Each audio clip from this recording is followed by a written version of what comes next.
Kinalulungkot ng ilang kaanak ni Janet Lim Napoles sa Kidapawan City ang pagkakadawit ng pangalan nila sa pork barrel scam. Wala raw silang kinalaman sa issue. Ang pamilya Lim at Luy umano ang may awayan. Nakatutok si Ian Cruz, exclusive.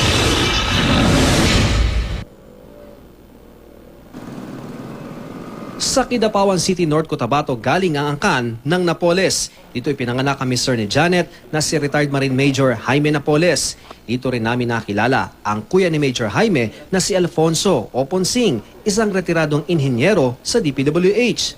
Sa simple at lumang ancestral house pa rin ng mga Napoles, nakatira si Mang Ponsing. Pero kung ginusto raw niya, kayang-kaya niyang magpayaman sa DPWH. Gayunman, iningatan daw niya ang magandang pangalang matagal na inalagaan ng kanilang angkan.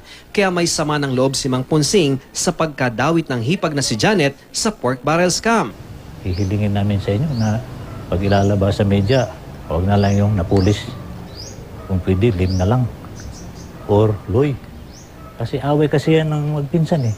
Tapos nadadawit yung pangalang Napoles, di ba?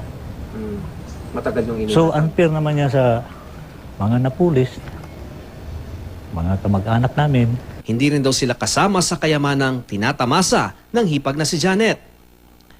Dito sa Kidapawan, may magarang bahay at isang hotel na nakapangalan sa anak ni Janet na si Joe Christine. Pero wala raw ari-arian sina Janet o Jenny na nasa pangalaga ng kanyang kaanak. Ian Cruz, nakatutok, 24 Oras.